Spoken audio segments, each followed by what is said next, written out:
Okay, welcome to today's show, guys, and we are going to be looking at profit before comfort. Now, this is all about building wealth through discipline, making smart financial decisions, and having that long-term thinking. Now, today we're going to try and explore the principles that kind of separate people who build wealth and everybody else. Now, when I talk about everybody else, you might think, well, who is everybody else? Most people do pursue that comfort feeling first before they think about the profit when they're building businesses or making investments and things. Wealth creators, on the other hand, think about that in a completely different order. So, for example, we're going to look at today, many people, when they upgrade their lifestyle and things, as soon as they get maybe a salary increase or their income changes, they run out and buy new cars, they upgrade their houses. We spoke about this in the past. As soon as they get that pay increase, rather than thinking, let's stick where I am and invest or save that extra money. Jim, I'm sure as somebody that's been in business for a long time and been an employer for a long time, do you see that a lot with people when they get that salary increase and their income increases, they run out to try and spend? Just run out and spend it, don't they? Mm-hmm. But yeah. It's society. It's probably the society we live in. It's how people have actually been taught throughout all the years. It's how they've been. It's what they've been. I suppose it's their peer group that's ringed about them as well, and it's everybody. It's society. It's the media. It's they just want to create people that will be consumers. So as soon as they get something, mum, is it my dad used to say to me, or my mum? My mum or dad used to say to me, money just burns a hole in your pocket. And it did. When I was younger, I just wanted to spend money all the time because it got me all the things I wanted. And I didn't have enough of it, so I had to engineer ways in order to get it. Whether it was good or bad at that time, but that was, that's really young. That's like, I think we've all gone through that stage, thinking it's easy to acquire money in different ways, which are borderline. But it is. We're locked into a system that bombards you with all the time. Influence is really bad for it. Yeah, a really good example of that, and ironically, it come up on my feed this morning, and I'd already put this show together, and it was the guy, I think it was 2002, and he bought the lottery ticket and won, I think, I can't remember, it was 7 or 9 million or whatever, and absolutely just went right through the whole lot, and then he was back. I think at one point he ended up sleeping in the woods somewhere, but I mean, he just blew the whole lot, and that's just because he obviously doesn't have any experience with managing money and obviously had that. The interest on that, just 1% even, is 90 grand a year. Yeah, that's crazy. Why would you not just put it in the bank, live on 90 grand a year? Yeah, and just live on the interest for a while. Yeah, I know. But it's a mental state. It's this is why we talk about profit before comfort. But this is why people say when you get to their next step in their journey, they go, well, what's it like to be the millionaire? It's like, okay, it's just like not being a millionaire. I believe if no difference. That path, you're just going to feel like the same person at the end, and because what happens is you've built up the mental resilience to get there, and you don't realize that's what you've done. In order to become a millionaire, you have to act like a millionaire, and that is not buying things, by the way. No, that is not showing off. Look at my new car. Look at my new house. All the rest of it. That is not that mentality. That's the Instagram story. That's what everybody thinks it is. But when you get there, it's completely different because you've now earned it. You do not want to let it go because you've paid a price for it. Yeah, you're absolutely right. And people who build wealth, they delay these kinds of upgrades like the new car and the new house and things and direct possibly their extra income to investments instead. And really outlines the simple rule of what we're trying to discuss today as profit first, comfort later. So let's talk about the comfort trap, we'll call it. The comfort and the stage that people remain in where they could be excelling themselves. So like the comfort trap is one of the biggest barriers in building wealth, I believe. And it happens when people increase their spending every time, they get that salary rise or increase their income, and it prevents them from that financial progress ultimately. Yeah, I would say so. Yeah, definitely. The comfort trap is a real big one. It can suck you in. Mm-hmm. It can make things easy for you.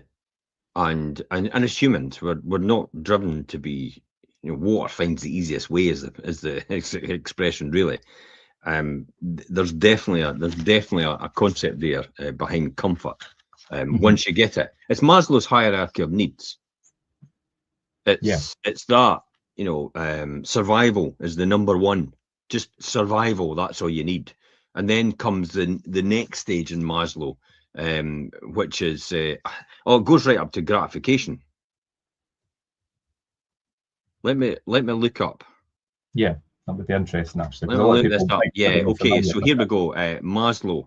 Let's look at a wee image here. So psychological needs. It's just that. It's that. It's what you need, predominantly. As opposed to what you want. Yeah, yeah, definitely. I'm trying to get a picture. It shows me.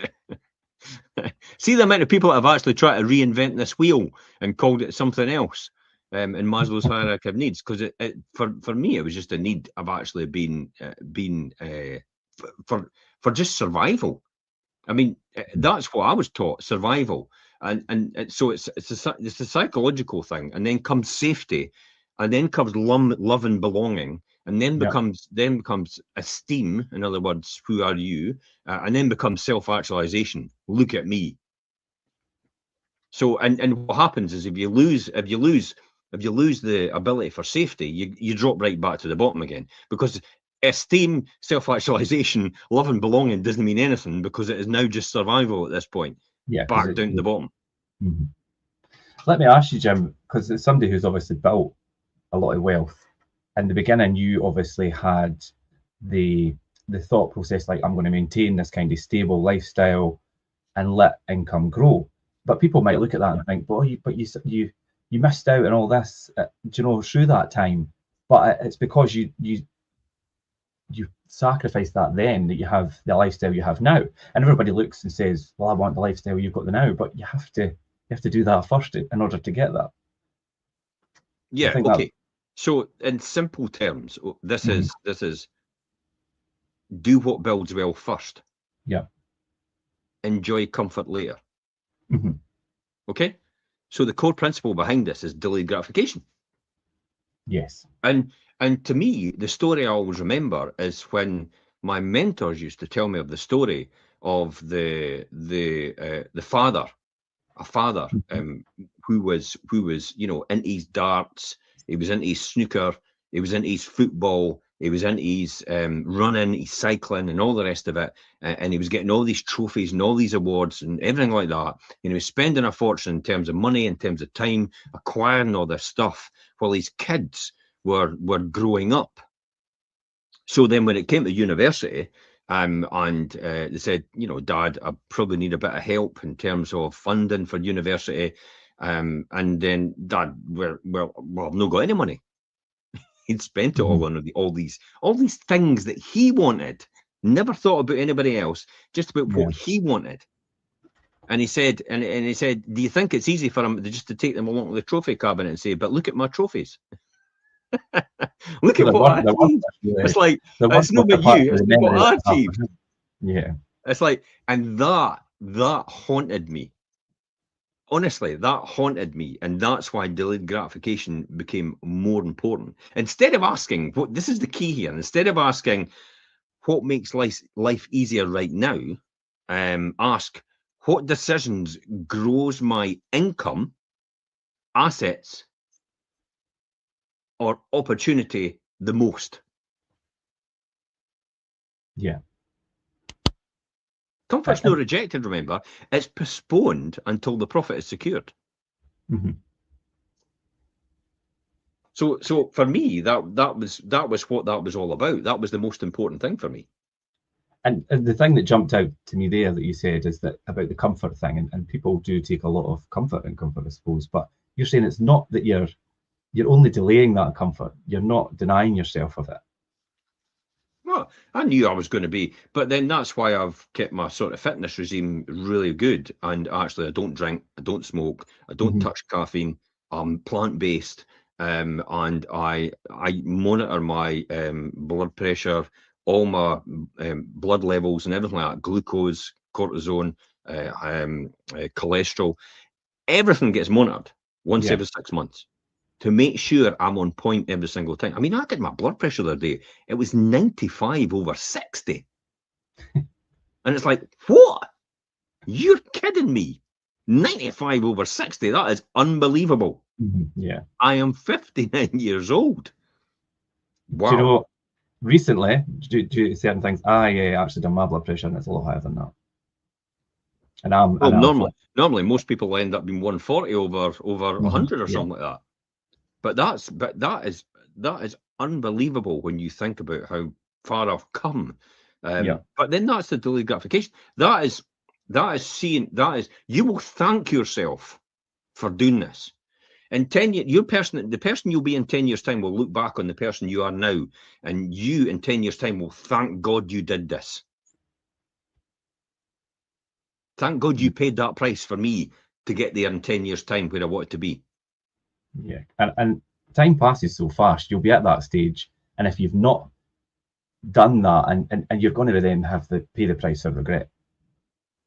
Absolutely, it's just about It's just about, for me, it was like I worked out in the very beginning as like we could survive as Elaine and I on £1,000 a month. Yeah. So at that time, I think I was £2,000 a month bringing in, and Elaine was bringing about 1,500 a month, or thereabouts. So we were able to live on £1,000 a month. What do you think I did with the rest?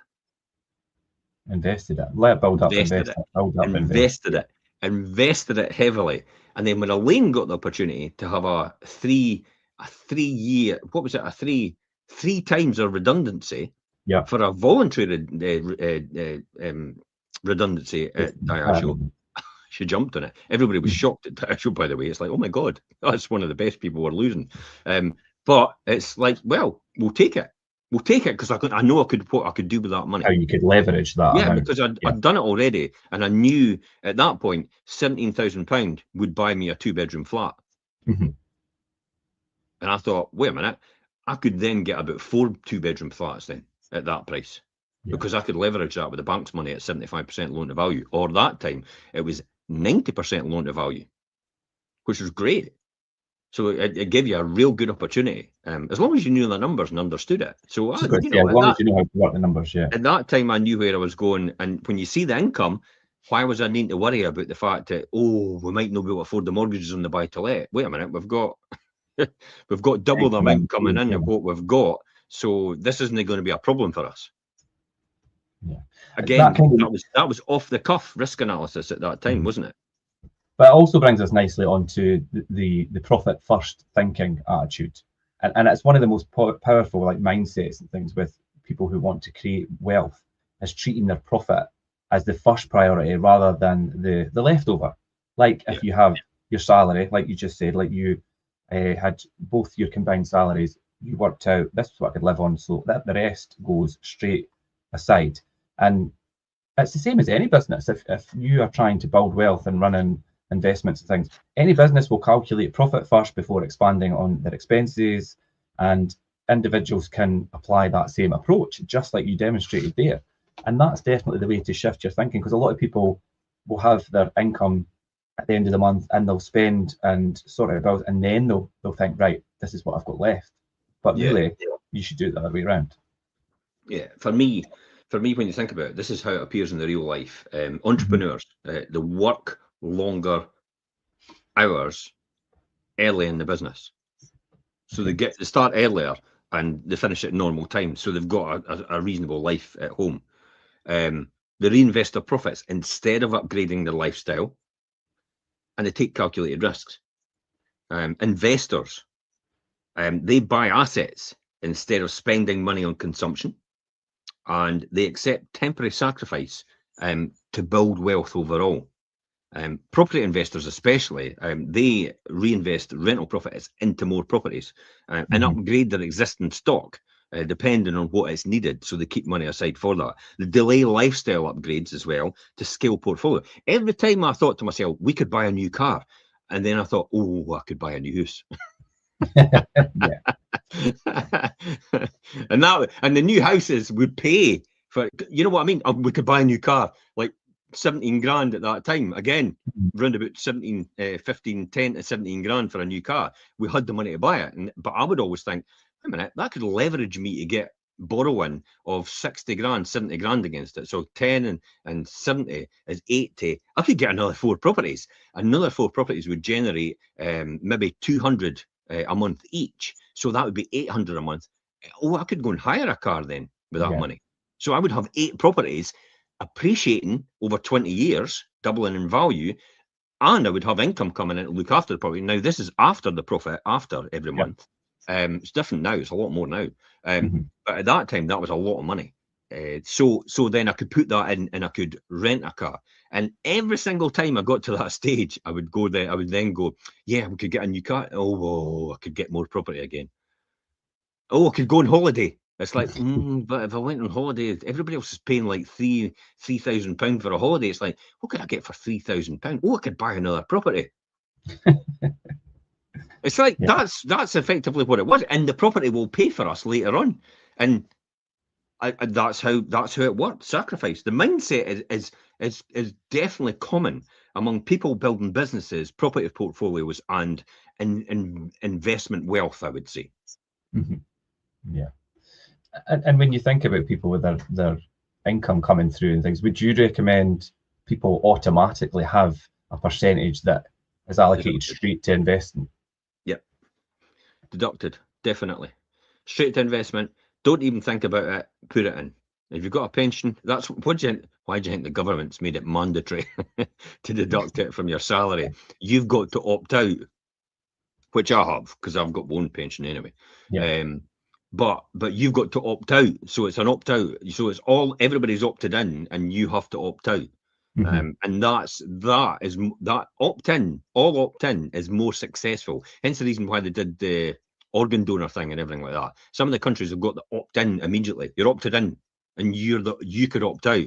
Whereas if you're all opted out and you have to opt in, you'll get far less people on organ donor lists. I was thinking when you were saying that, it's the same situation with organ donation. You need to opt out. So you need to opt in to automatic deductions to go places in order to do that. I mean, there's a simple example here. I mean, there's 2 people with the same income. The first one is comfort, really. They've got a new car, expensive holidays, bigger house immediately. That is such a familiar model, isn't it, for a lot of people? You see, as soon as they get an upgrade in their job, or they even get a new job, or they get an upgrade in their salary, they immediately jump to that scenario. This is the other one is the profit first person, the investor. They drive the modest car. Yeah, I've got a C3. Yeah, I actually got for you guys. You didn't want. I went, oh, I'll have it. I'll just run about in that. It gets you for yeah. I'm not bothered. They invest the spare money and they build assets. And after 10 to 20 years, the second person, which is person B in the profit orientated, is often has far more financial freedom. Yeah, absolutely. And they have that, they've got that controlled lifestyle that they've set. And then what they have, the income that they're investing, then consistently grows their wealth. And that path that you talk about, Jim, it's well trodden by everyone. And you admittedly, back in the beginning, had done that as well, bought the big house and things. And then you had a light bulb moment and thought, hold on a minute. And I know you had a lot of mentors and things, but then you also then, a good few years ago, talked me out of that situation, buying the bigger house, and because I was going to do it. And now I think, God, I'm so glad I never done that. I'm glad you told me and made me realise. So you can go back and thank yourself 10 years ago when that was said. It's like, thank God I did that.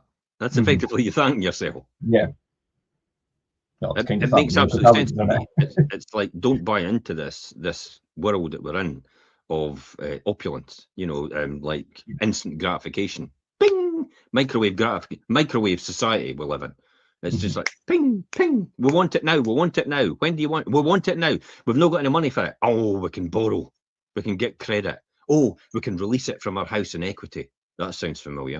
A lot of people have got hit in the credit crunch with that. I remember lots of stories of people that were doing that. They were releasing the money from their house in equity, buying cars, or getting new kitchens or something like that. New kitchens, it wouldn't even pay you back if you tried to sell it.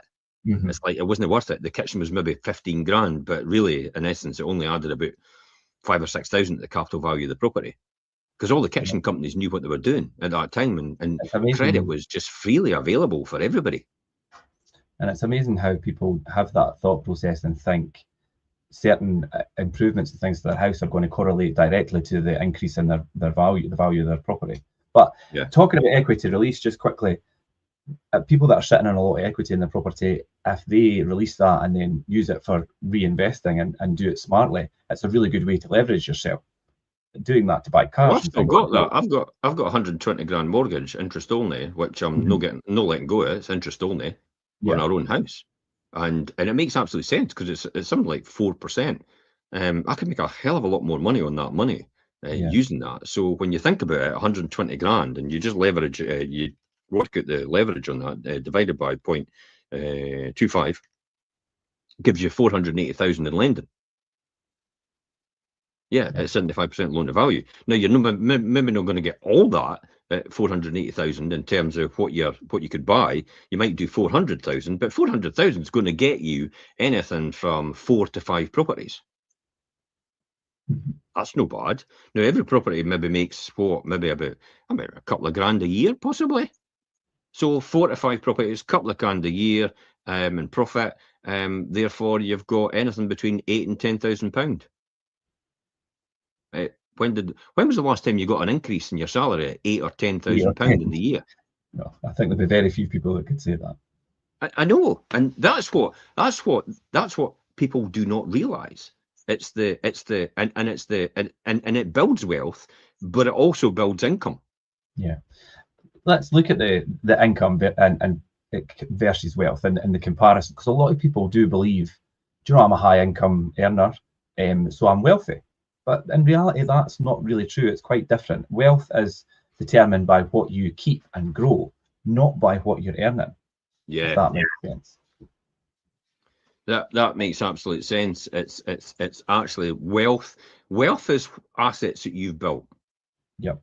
Income is generally what's generated from these assets, or what's generated from your job, or what's generated on what you trade time for money. In other words, you're trading your time for money. That's how income's created for you, or it's assets and wealth that you've built, and you'll make money off of that. That's the key here.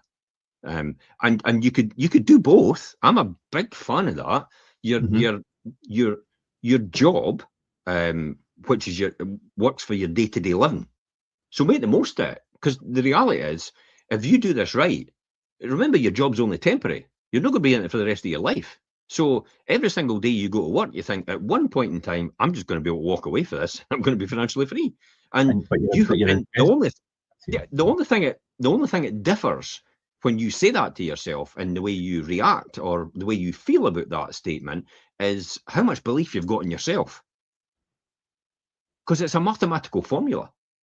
When it comes down to its nuts and bolts, it's all you need to do is build a certain amount of wealth in order for it to generate the income you require.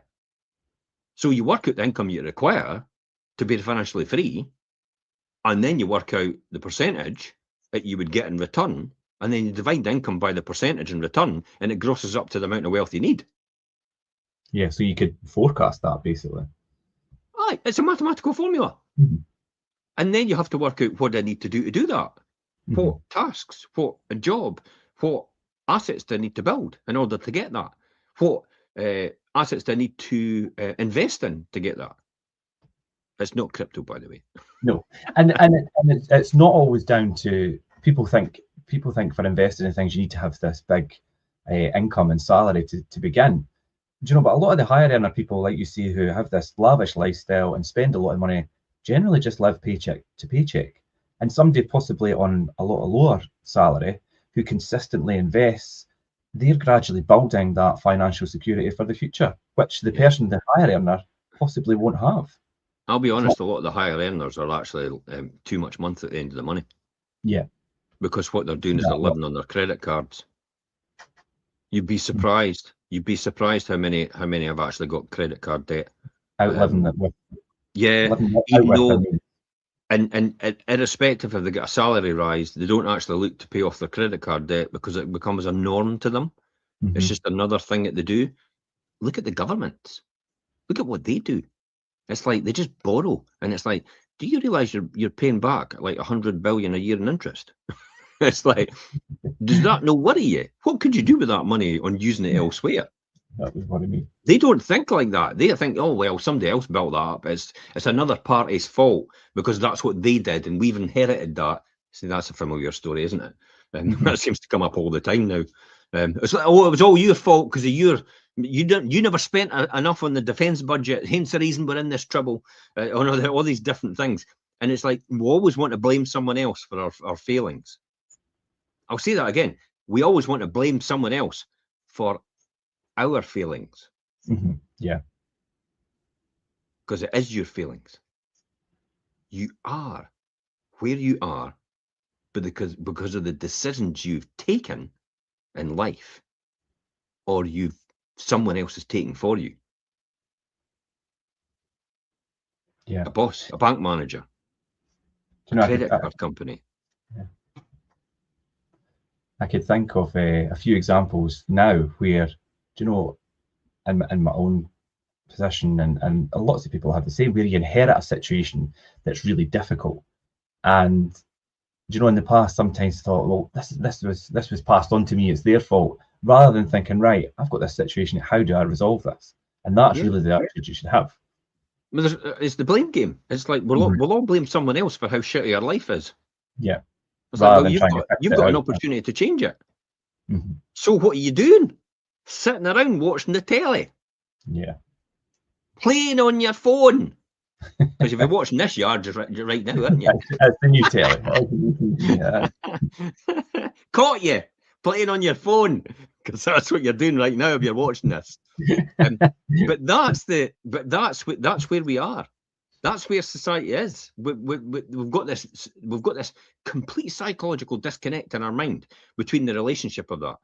It's like oh, beautiful calf. Oh, it's a lovely thing. Oh, look at the cows cuddling me. Oh, look at the lovely chicks. Aye, but you'll eat them tomorrow. You eat them, yeah. Yeah. So it's like, because if you said at the time when they're cuddling them, it'd be like, oh, well, are you just, there's a cleaver, go and chop it up for your tea. It's like, they would never, oh my God, I would never do that. Well, you're going to the supermarket and doing the same thing. See that psychological disconnect that's been made in our minds because our minds want to protect us. And that's what happens. Yeah, it disconnects you from the reality of actually, this is the nuts and bolts of what happens. And you don't think you can change it. So therefore, that's why you settle for it. Just like where you are right now, you have settled. You've settled for if you've got an average life, according to you, then you've settled. If you've got a fantastic life, then congratulations. You pushed yourself outside that comfort. Yeah. Yeah, possibly. But maybe some people do settle, and they do. And they think, yeah, I'm happy now. I've got enough. I've got enough. How many times have I said that recently to people on LinkedIn when they've messaged me, oh, I could make you more money and everything like that? I went, it's okay. I've got enough. And it's like, what? And then they start an argument with you. It's like, because you've said you've got enough. Don't get that response quite often. I've got enough. I don't need any more.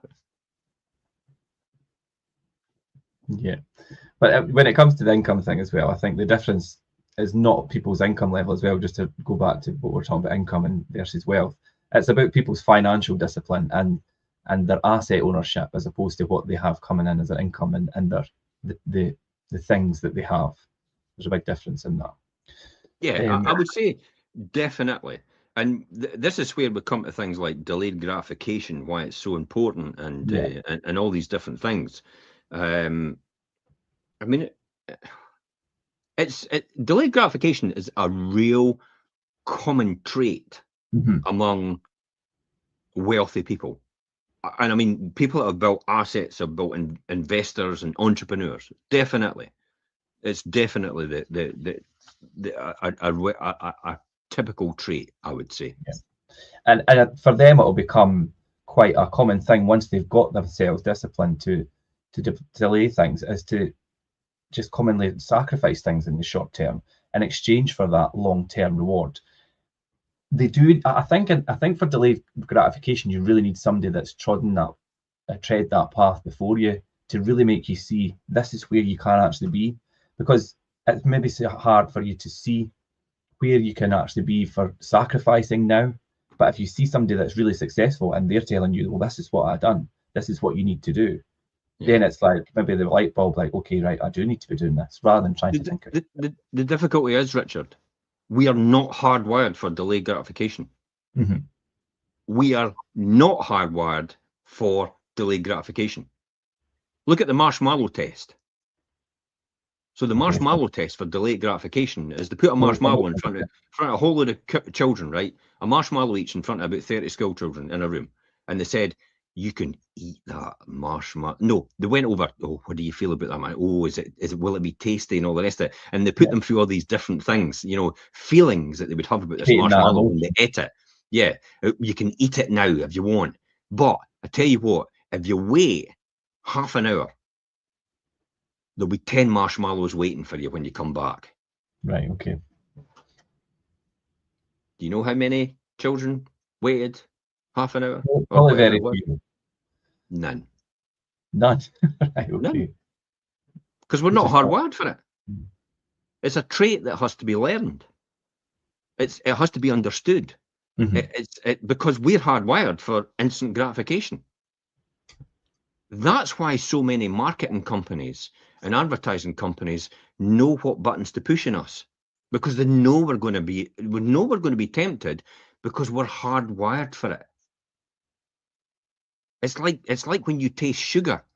Sugar is a replacement, or in your mind, for vitamin C. Right. Because sugar never existed. No, sugar never existed. So your body used to go, oh, well, I need something sweet. And it was like, okay, let's go for a clementine. Did you know an orange is not a real fruit? I think I did an orange know that. was manufactured from two fruits. Yeah, it was a mandarin and I think a polenta or something like that. I can't remember what the other one was, but an orange was manufactured. It was made, and everything that's been engineered today has been made to taste sweeter. Your bananas never used to taste like what they tasted like. They were bitter. It's all been engineered because everybody knows they can sell you more of it. They can make more money off you. They can make more profit by just psychologically tweaking pushing these buttons in your mind and getting you to respond. That's why we are not hardwired for delayed gratification, and that's how they take advantage of it. Yeah, it's amazing how your mind does work, especially when you say like the reaction to sweetness, and especially like refined sugar and things. Because I even see, like, you work all day, and then later on in the afternoon, you're like, I could do with something sweet. You feel like, and I actually feel myself saying that. Like, yeah. Well, no, I just think it's like, well, you need something a wee bit sweet to keep going. No, but your mind tells you that. Yeah, it's like, oh, yeah, that's going to be great. You're going to love that. Oh, go and have it. You deserve it. And then everything returns. Why do you think you've got? I remember when I was younger, when I used to take the kids to Butlins, Craig Tara, over in, was it Craig? No, it was Craig Tara. It was Haven at that time, because it wasn't Butlins anymore. It was Haven.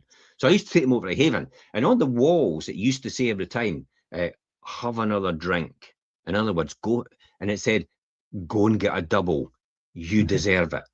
Spend more honestly money. Encouraging you to drink non-stop at Haven, a family park. Why do you think they're doing that? Because they know subconsciously, if they put that in your mind, you will probably have a double, because you'll sit and tell yourself, because somebody told you you deserve it. But do you know who told you? Do you know who told you deserve it? You. Because you read it and you heard it and you heard yourself telling yourself that. That's why they write it. And you accepted it, yeah. Yeah, because you've now told yourself what is the strongest way to convince yourself to get something. Tell yourself. That's why they write it down so you read it. And then when you read it, you've reinforced it to yourself, so you're more likely to choose it. Yeah, so it really is about trying to withstand these kind of mindsets and feelings, and delay things until later, and that's what delayed gratification is. Yeah. So the reason and the way you do that is you make the reward bigger than the obstacle. So therefore, you see the reward, or what you do in the delayed gratification aspect is you make the penalty greater than the instant gratification you get there and then.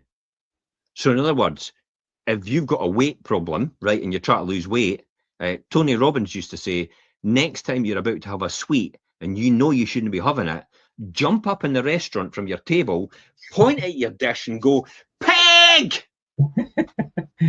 and shout out loud and let everybody see you. Yeah. Do you think you'll ever do that?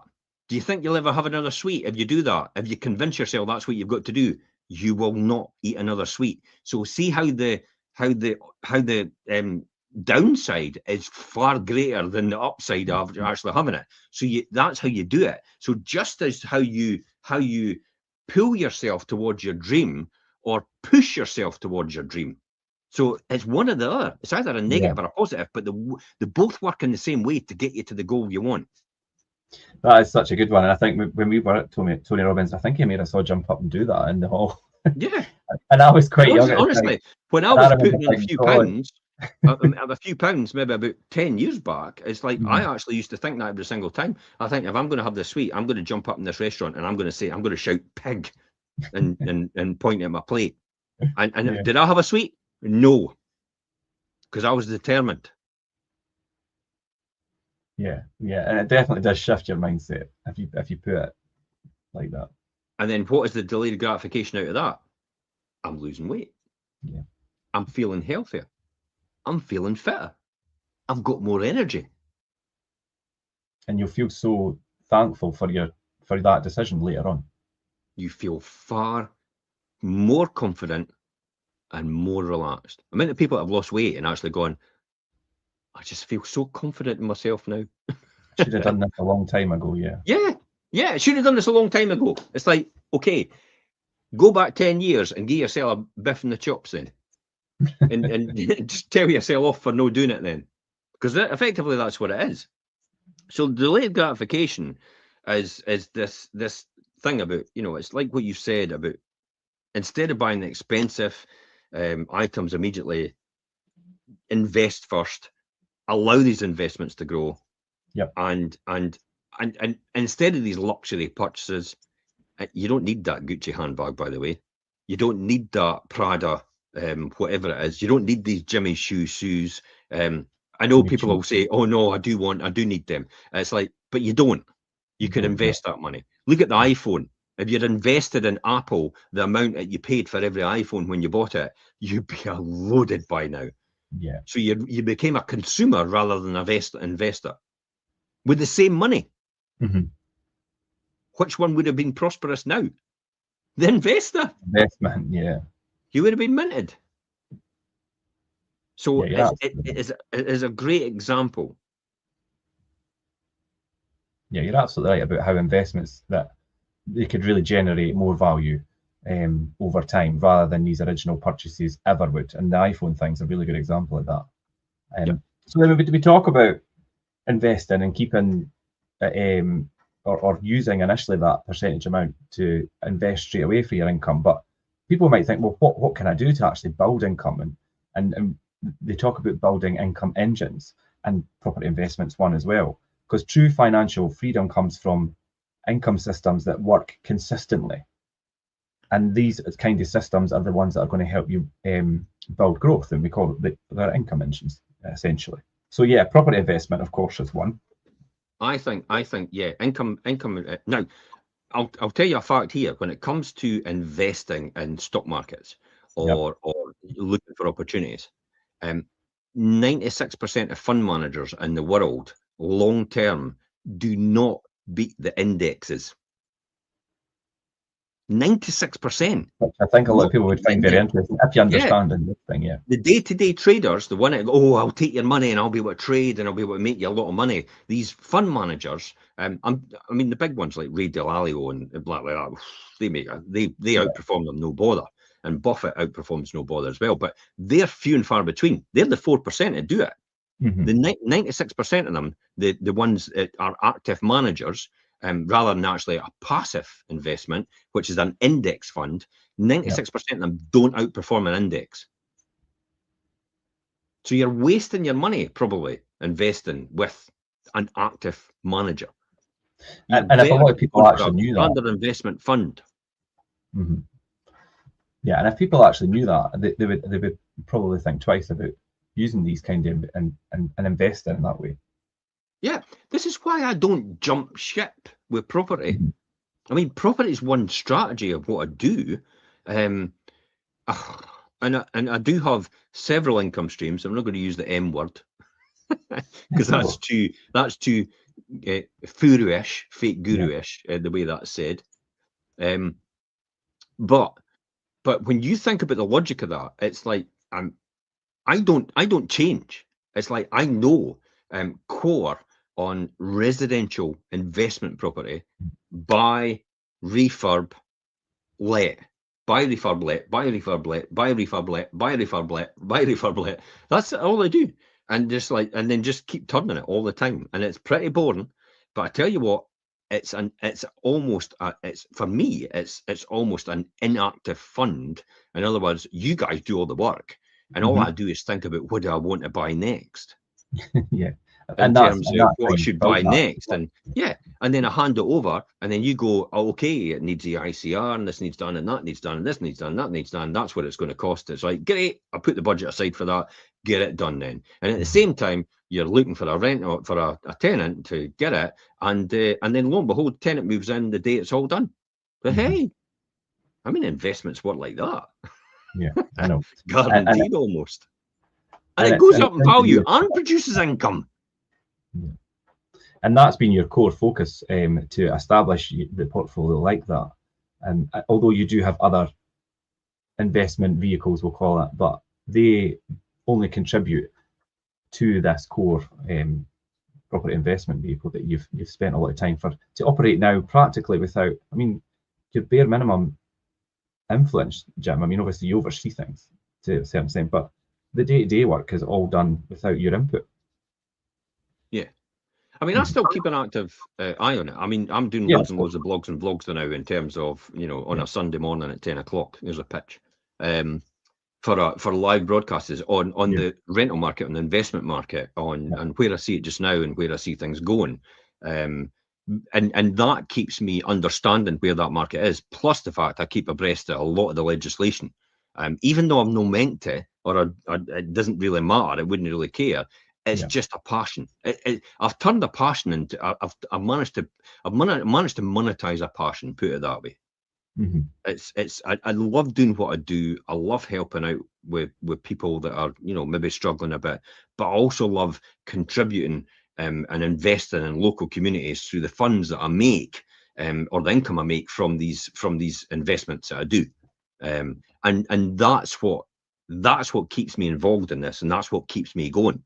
And that's what keeps me content, I would say, day to day, for that reason. And so you've got purpose, because it could be. I mean, that's the whole thing about they used to say. It's like, if you win the lottery, it could be the worst thing that ever happened to you. Yeah, and that what I used as an example earlier is a prime example of that. Now, let's not negate what I just said there. If you win the lottery, it could be the worst thing happened to you. That doesn't mean to say you've got to go out and say, oh, I wouldn't have liked to win that much money. Because my response to that is, have you tried it lately? Yeah. I mean, of course, it's winning that amount of money. It's knowing how to handle it and what to do with it properly.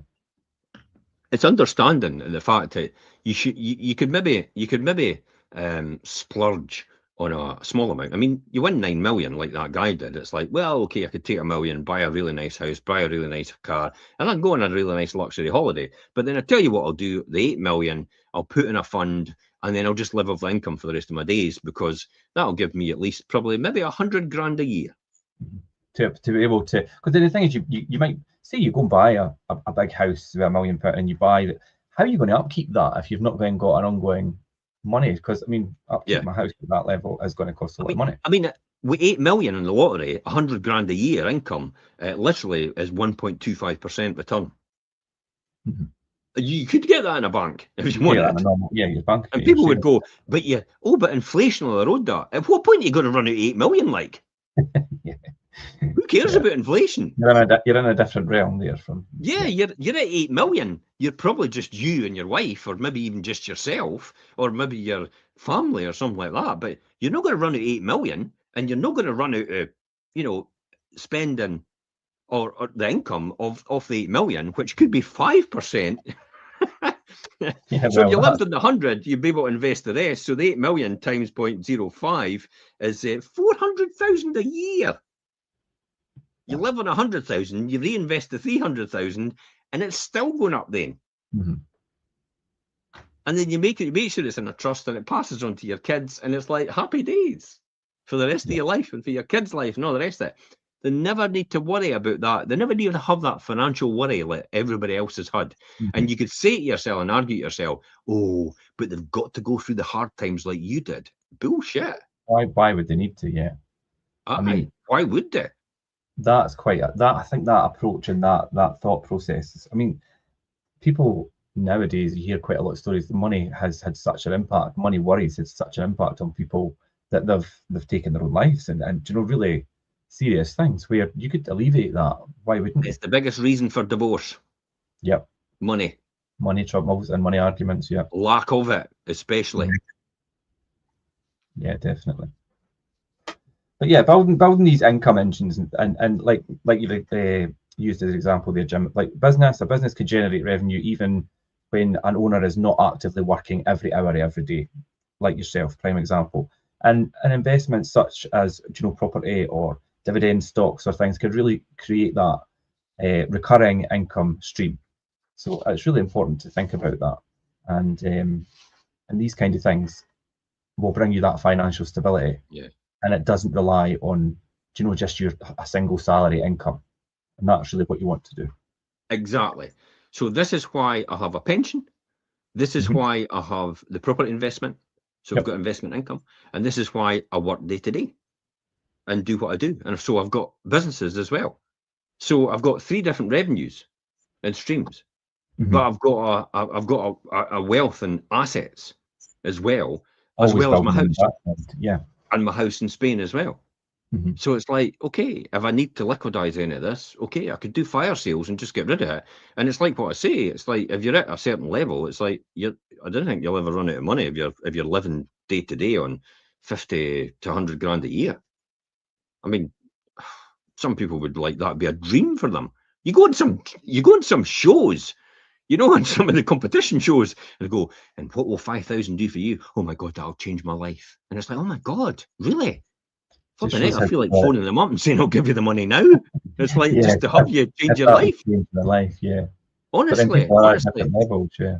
Honestly, I feel like that. I feel like, oh God, if 5 grand would change your life forever. It's like, yeah, okay. That would make sense. 5 grand to change your life forever. Okay. Yeah, that's crazy to think. But then what would they do with that 5 grand that's going to change their life? Would it really?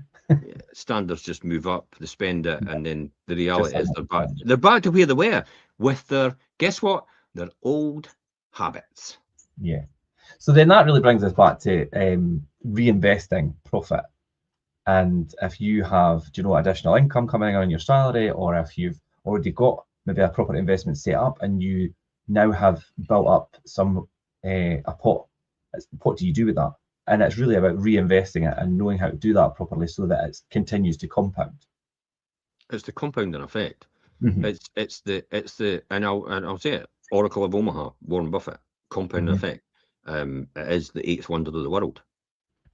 It definitely, it probably is the first wonder of the world as far as I'm concerned, because it's like, my God, compounding It's absolutely unbelievable when you see it in real terms. For anybody that doesn't understand this, it's the classic example of I'll give you 1 pence. I'll give you 1 pence doubled up for 31 days. Okay, so 1, 2, 4, 8, 16, 32, 64 for 31 days. So at the end of 31 days, you'll get whatever it is when it's doubled up. Or I can give you 5 million in your hand right now. Now, immediately, most people know this story. So, but immediately, what I did in the beginning was I went, oh, well, I would just take the 5 million now, because I could do something with that. And it's like, what have I told you? The 1 pence doubled up for 31 days was 11 million. It's the marshmallow test, isn't it? Yeah. It's like, I'll wait 31 days then. But what happens if you get run over after week 2? What happens if you're old? See, what happens if you're really old and you're like, oh my God, I might not make it in 31 days or even 31 weeks, for example. It's like, oh, I'll take the 5 million now, because I could do something with it. So there's things that come round about it. But in principle, it is the marshmallow test, isn't it? It's that thing about, I can give you the 5 million now, but if you wait 31 days, I'll give you 11 million. Most people won't believe that, you see. So that, oh, just give them the 5 million now. So it is that delayed gratification that comes along with it, and the compounding it goes with it as well, and reinvesting in these additional assets and business opportunities come along. Remember, I've seen it loads and loads of times where people have actually given away their pensions for their children or their grandchildren to open their shops, or live their dream. And it's like, and it's like, it's all gone pear-shaped because it's no thought out. And I feel for them completely, because it's like they really have this, like, oh yeah, okay, let's do that. That person, yeah. But nobody understands the strategy behind it or the finance behind it as well, and how long it's going to take, and the business plan and everything. That's why banks ask for a business plan, because they want to know, they want to know that you understand that if you do nothing in this coffee shop or whatever it is you've got, after 6 months, you're going to run out of money. Or when are you going to run out of money if you do nothing? Because everybody thinks it'll just happen. I mean, when I opened at a state agency, we were like, go and check the phone, Gordon, to see if it's ringing, because no one was ringing us. And it's like, I just thought it would ring off the hook and people would all come and list to us. And it's like, no, that wasn't what happened. Yeah, you need to put in, proper marketing and advertising and all that. It's like, this is a lot more difficult than I thought. I just thought I had the mind out there. Yeah. Because I just come out of retiring at 38-year-old, millionaire, and it's like, oh, I've got the Midas touch. I can do anything. Right, I'll take that franchise. And it's like, oh my God, what a... And that's a big learning. And I was going to say, what a stupid mistake, but it's not, because I wouldn't be where I am today if it wasn't for that. So it wasn't really a mistake in hindsight. It was a lesson. Yeah. And then you thought, right, and then once you learned, right, this is what I need to do. Let's do that and perfect it. Yeah. Yeah, and it was a lesson in how to lose $1 million. Yeah, of course, it was a costly one. Make a hell of a lot more. Yeah, because you stuck with it as well. A lot of people would have given up. I think that's an important thing as well. And that is one of the... You've nailed it, Richard. That is one of the most important things in anything you do. The people that are successful generally are the ones that have just been there longer. And they've just kept churning out the same thing. And it's sometime, and I say it every single time, every dog has their day. Yeah. And it's peaks and troughs. And it's like, hey, we're on a ride. It's like, oh no, we're out of favour now. Yay, we're back up. And it's only time that determines that. It's only time. Yeah, if you could weather the storm, I think you'll come out the other end. Look at Ali. Yeah. Ali wasn't going to get up in the last round. I think it was the Rumble in Jungle. Yeah. And he wasn't going to get up. And the boy was going, oh, I'm going to throw the towel. I'm going to throw the towel in. And Ali went, don't you dare throw the towel in. Ali stands up and the other side throws the towel in. Yeah. I won. Because he was there longer. What does that teach us? Yeah, absolutely. But when we talk, and then you talk about compounding, and you use that analogy about the 1 pence doubled up. When I think about compounding, I think about that example, and I also think about Buffett. Buffett's story is such a great example of how compounding can really accelerate your position over long term. So definitely, and it demonstrates that cycle you know, where profit and reinvestment gradually builds financial momentum. You just need to be patient. Absolutely. So this is when I first started. I wrote this out in a spreadsheet, and it was like, after 1 year, I would have one property. Yeah. After 2 years, I'd still have one property. In year 3, I'd be able to buy another property with the profits I made from 1 and 2 on the one property. So I'd be able to get another one in year 3. So I'd have 2 at year 3. At year 4, then I worked out that if I do, I'll be all right. In year 5, I was like, oh, I could buy another property with the 2 I've had from there. So I had 3 at year 5. Now, most people go, God, I'm not going anywhere fast. But what you didn't realize is, like, this is like the one pence doubled up for 31 days. When I got to year, I don't know, 17, I had something like 46 properties. Mm-hmm. And I'm like, what? And you're at year 5 and you've only got about 3 or 4. How the hell did that happen? It exponentially increases, yeah. Yeah, I mean, that's exactly what happened. Maybe about 40. You could have stopped at 46 or 40. Yeah, I could have, but I just felt that, yeah, okay, let's just keep going. The opportunity is there. I did offload, remember? I did, yeah. You know, before, I was lucky, before the credit crunch, I sold a whole load. It was really profitable and I made a huge amount of money. Yeah. And then before, probably about 2016, I sold a whole chunk again and I made a really good gain as well on that as well. And then just before pandemic, or right in the pandemic, I went, let's buy. Yeah. Like it's going into fashion again. And I just right in the middle of 2020. Yeah. And it's like long haul. And then I managed to pick up a portfolio, which I was able to buy as well because I had enough equity, because I've kept all the other properties for all these years and my loan to value had gone down to 20%. Mm-hmm. So how credible do you think I am to a bank while loan to value at 20% and all that equity stored in? Very much. I had all that equity to use, and I just, yeah, okay. 100% lending? Yeah, I'll just use the equity I've got already against it. Yeah, okay, brilliant. No need to put any money in. Yeah, because that's really low risk for them because you've got that amount. Oh, low risk all the time. Yeah. So it pays to wait. Say it again, it pays to wait. Yeah, you're absolutely right. And I think to round up on today as well, when we talk about, I mean, we've hopefully clearly demonstrated that profit actually creates comfort. And the comfort initially, you know, pushing yourself from that comfort position and concentrating on the profit instead will ultimately create profit further on. I mean, the goal of profit before comfort is not to deny yourself forever. It's just to build that financial system strong enough to support your lifestyle that you want in the future. Yeah. And that's ultimately what I think the message we're trying to get across today. When investments and income engines grow, they eventually fund your lifestyle automatically. And you have that set up, Jim. And it's took you a while to get there, but look at your lifestyle now. And you thank your past self for where you are now because of the decisions that you made then.